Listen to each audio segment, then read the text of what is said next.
eu sou o Padre Rui, moro em Unai e fui convidado para falar com vocês sobre este assunto muito importante que é sobre o suicídio. Eu tenho uma formação de filosofia e também atualmente sou estudante de psicanálise para ajudar no tratamento das pessoas.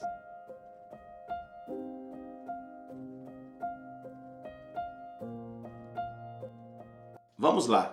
Na primeira etapa, falando sobre o suicídio do ponto de vista psíquico, nós vamos remontar um fundo para que possamos compreender melhor quanto que esse assunto é profundo. Ora, eu começo a minha fala dizendo o seguinte: ninguém nasceu para a morte ou para se autocondenar com o suicídio. Ninguém nasceu para não viver. Todos nascemos para viver. Nascemos desejosos da vida.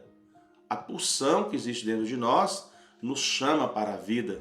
Uma criança, quando nasce, ela sai do seio da sua mãe, do ventre e do útero materno e vem para o mundo louca para o abraço, para o peito, para o leite materno. Daí ela chora, ela deseja o amor, deseja a vida. Contudo, o lar de uma pessoa influencia muito na vida dessa pessoa. Como que ela vai ser, como vai ser o seu desenvolvimento. Então nós vamos imaginar o seguinte: quando o lar de uma criança é um lar bom, a mãe é uma mãe suficientemente boa, aonde ali ela traz o afeto para dentro do seu lar. Então aquela criança que será um adolescente, um jovem, um adulto, se sente amada, afetuosa ou criada com afeição, afetuosa, melhor dizendo. Então a criança vai crescendo ali com um sentimento de pertença. Ela vai crescendo com um sentimento positivo, alegre, sorridente, feliz. E aí a pulsão de vida se torna algo muito forte. A criança saudável, brincalhona, e esse adolescente também será um adolescente que fará suas escolhas boas, fará boas coisas durante a sua vida. Ele será um adolescente feliz, alegre, porque a sua base foi boa. Logo, o adulto também será assim.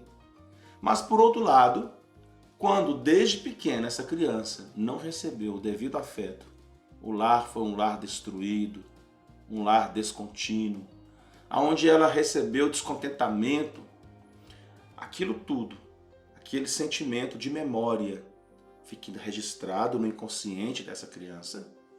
E lá dentro do inconsciente, ela começa, por meio da negação, por meio da contradição, porque o desamor, o desprazer, vai fazendo com que o cérebro, ele vai, diríamos assim, nós chamamos de esquizo, O que é esquizo? Aquilo que vai se abrindo.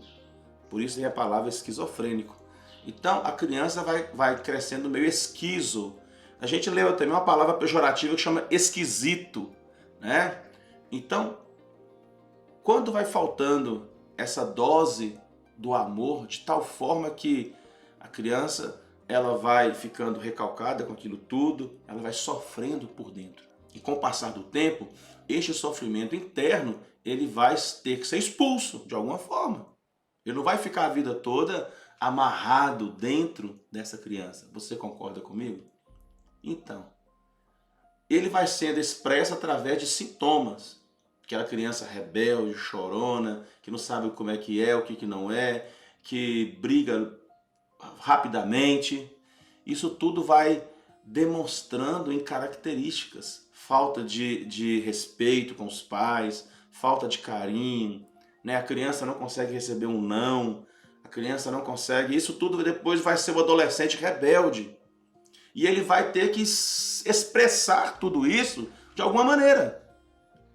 Então ele começa primeiro brigando com os pais. Isso tudo é para demonstrar algo dentro dele que não está bem. Algo dentro dele que não está em paz. Ele está desassossegado, desinquieto. E ele vai se rebelando para tentar expulsar aquilo que está dentro dele, mas é inconsciente. É o sentimento que nós estamos falando, não de fatos. Porque a criança não sabe relembrar fatos, como nós adultos sabemos, mas ela tem um sentimento destrutivo que vai sendo dentro dela, vai criando aquela angústia, aquela insatisfação, aquele desprazer que ela vai querer expulsar. Portanto, é necessário que isso tudo vai sendo demonstrado na vida adulta. A vida adulta dessa criança, depois quando ela vai desenvolvendo, e já como adolescente, ela vai querer mostrar isso de alguma forma.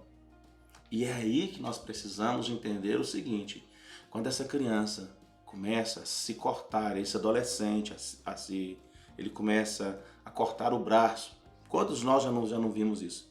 Adolescentes que se cortam. Ele está mostrando de alguma forma que algo dentro dele não está bem. Isso já é a morte.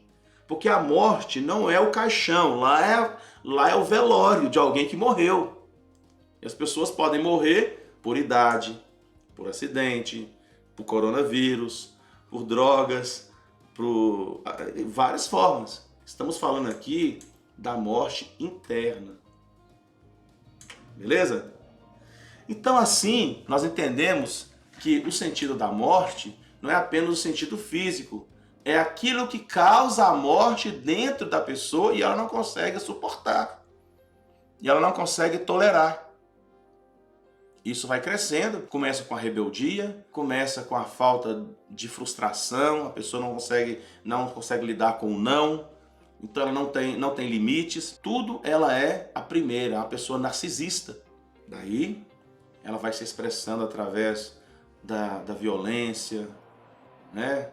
Da transgressão, começa a se cortar e vem os vícios, vem outros problemas, vem as drogas, vem o alcoolismo, vem outros problemas, vem a rebeldia, a briga dentro de casa. E a criança, o jovem, o adolescente vai crescendo e se torna um adulto que vai tentando controlar aquilo que ele não controla, que vai sendo expresso através de sinais negativos. Mas ele não percebe que aqueles sinais negativos é como se fosse a ponta de uma flecha, que quer dizer algo. E as pessoas não percebem. Nossa, fulano tá tão estranho, né? Esquisito, como eu já falei antes. E querem corrigir a pessoa de qualquer jeito. Mas ela tá querendo lidar com alguma coisa que é dela. E ela não consegue. Ela tá querendo mostrar alguma coisa que é dela, mas ela não consegue. E ela vai tentando, vai tentando expulsar. Até que um dia ela chega num ponto que a forma final, que ela tenta expulsar aquilo que ela tem dentro de si, que foi toda aquela base, toda aquela caminhada, aquela desestruturação da vida, é com o suicídio. Portanto, nós temos que ter muito cuidado para poder não usar o suicídio de uma forma condenativa. Claro, ele não é positivo. É como se a pessoa fosse uma pessoa em vão, que nasceu em vão, que não sabia o que quer e foi lá e pôs uma corda no seu pescoço. Simplesmente. Não é isso. É aquela pessoa que não conseguiu lidar com aquilo que era de mais duro dentro da vida dela, de mais exigente, que ela foi tendo que engolir. E ela é como alguém está com um saquinho, com um saco, assim, aquele de mercado aqui no pescoço, alguém amarrasse você e você está ficando asfixiado, querendo tirar aquilo ali, mas você não sabe como. Portanto, o suicídio final vem como uma janela onde a pessoa abriu para tentar sair daquilo que ela não dava conta de lidar, de cuidar, com seu vazio, com aquilo que era a falta de sentido do sentido. A falta do sentido do sentido. Então aqui nós não estamos querendo fazer uma apologia de maneira alguma ao sentido do suicídio. Mas quando a pessoa perdeu a falta do sentido, daquilo que dá sentido à vida, ela procura através de formas como defesa, como saída imediata, a destruição, para sanar aquilo que ela estava sufocada. Espero que essa compreensão tenha chegado de maneira tranquila até você que nos ouve, e vamos assim procurar ter bastante carinho, afeto, procurar ter bastante respeito, né? Com as pessoas, com os jovens, com as pessoas que moram, estão na nossa volta. Às vezes tem tanta gente sofrendo perto de você. Às vezes é muito fácil condenar um jovem porque ele está assim ou está assado, ou porque ele está vivendo de maneira desregrada, mas a gente conhece a história dessa pessoa. Nós sabemos como ela foi criada, a história da vida dela, como foi os pais, como os pais foram. Será que nós sabemos? Vamos repensar. O suicídio mora perto de nós e a gente às vezes pensa que ele está morando longe. Nós temos que construir a vida, porque a destruição ela vai dentro da própria pessoa, ela vai assim, eu digo que vai prendendo a pessoa. E chega uma hora que ela não consegue. E o suicídio então chega como uma saída, um grito daquilo que sempre ela foi tapada a boca. Faltou na vida dele ou dela, quem sabe, o amor, o afeto, o carinho, a paz, a alegria.